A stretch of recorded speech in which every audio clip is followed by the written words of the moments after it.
We have a law of physics that describes the refraction that happens when light goes from one material to another.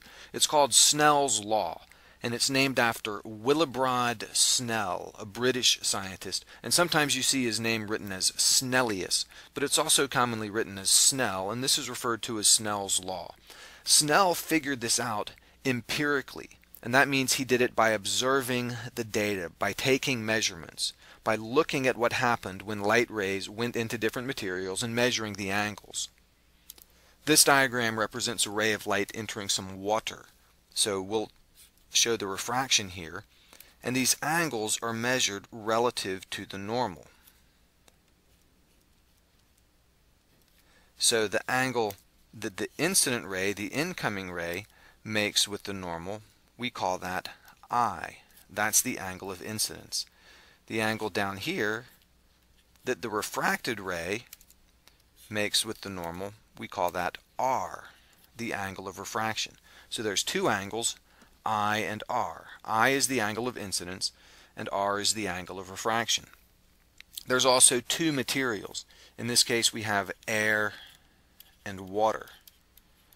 And each material has an index of refraction. Each material has a number, which we call N, associated with that material. So we're going to have an N for the air and an N for the water. And here's how we refer to them. The incident ray is in air.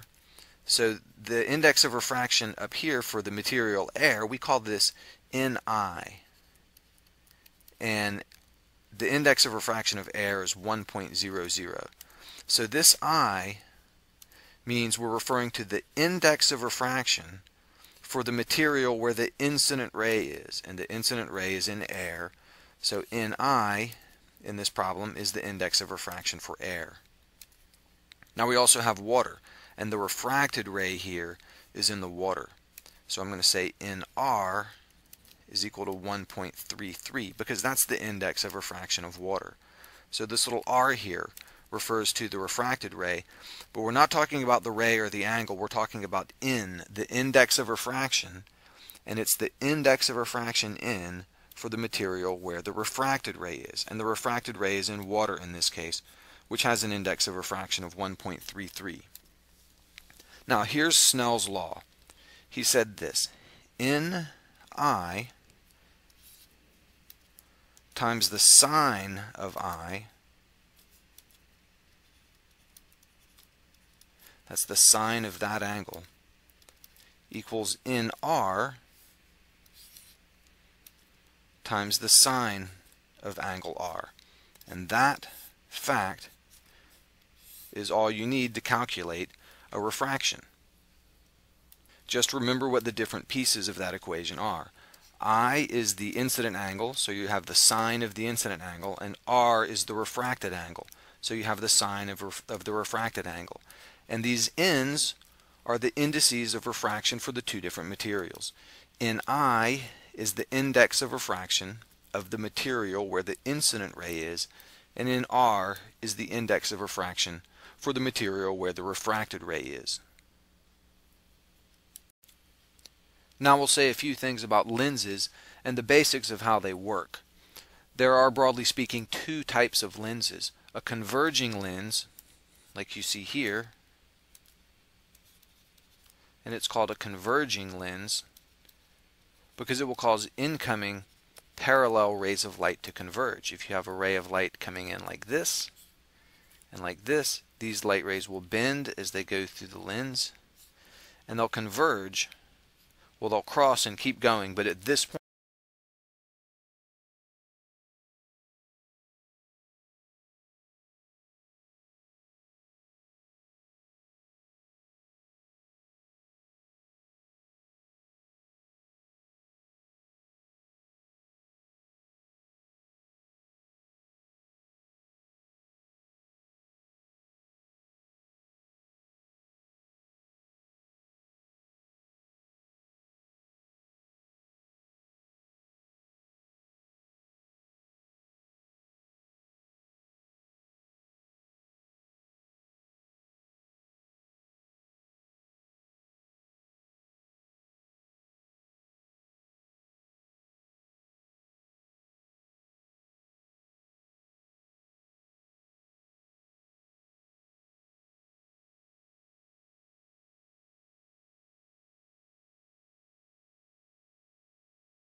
And now we'll take a look at how a lens makes light converge.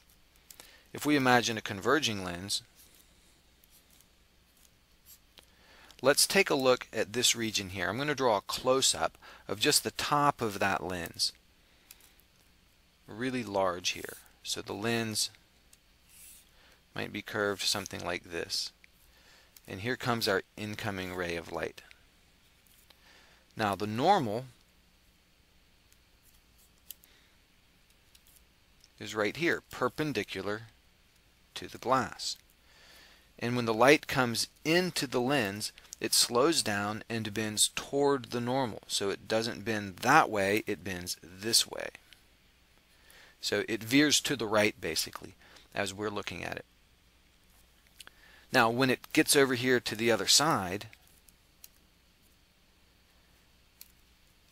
it strikes the glass at this point, and we need to draw another normal there. And the normal, by definition, is perpendicular to the surface. That's what normal means. The word normal means perpendicular. So I've drawn this normal perpendicular to the surface at that point. Now when the light comes out of the glass, it speeds up.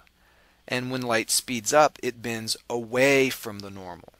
So it doesn't, instead of going on this way in a straight line, it's going to be further away from the normal than usual, which will put it down here. So the refracted ray now is down like this. Now this is an exaggerated picture, but it illustrates the point. Because the sides of the lens are in different directions,